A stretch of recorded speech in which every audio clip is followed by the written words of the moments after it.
আসসালামু আলাইকুম। আমি বলতে চেয়েছিলাম আপনারা সবাই কেমন আছেন, কিন্তু আমি জানি আমি এবং আমরা আজ সবাই ভালো নেই। আমরা আজ কেন ভালো নেই? কারণ দেশের অবস্থা বা পরিস্থিতির কারণে আমরা আজ ভালো নেই। অধিকার আদায়ের দাবিতে ছাত্ররা আজ রাস্তায়।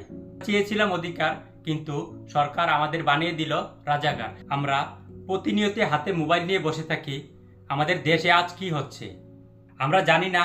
আবার কোন মায়ের বুক খালি হয়ে গেল শহীদ আবু সাইদ ভাইয়ের মতন। আজ আমরা প্রবাসী বলে আমরা পারছি না আমাদের ছাত্র ভাইদের সাথে একসাথে যোগদান করতে। আমরা পারছি না আজ ছাত্র ভাইদের সাথে হাতে হাত রেখে কাঁধে কাঁধ রেখে আমরা লড়াই করতে।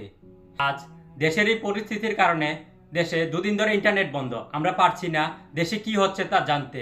আমরা পারছি না আমাদের পরিবারের সাথে কথা বলতে। আমরা পারছি না দেশের এই অবস্থা সম্পর্কে আমরা অবগত হতে।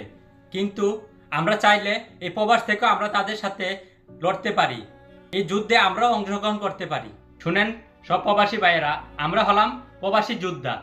আমাদের দেশ ঠিক না হওয়া পর্যন্ত এবং ছাত্র ভাইদের দাবি না মানা পর্যন্ত আমরা কেউ ব্যাংকে টাকা পাঠাবো না। যদি কারোর ইমার্জেন্সি প্রয়োজন হয় তাহলে আমরা বিকাশের মাধ্যমে টাকা পাঠাবো, তবুও আমরা ব্যাংকের মাধ্যমে টাকা পাঠাবো না। চলেন না দ্বিতীয়বারের মতো আমরা দেশটা আবার স্বাধীন করি।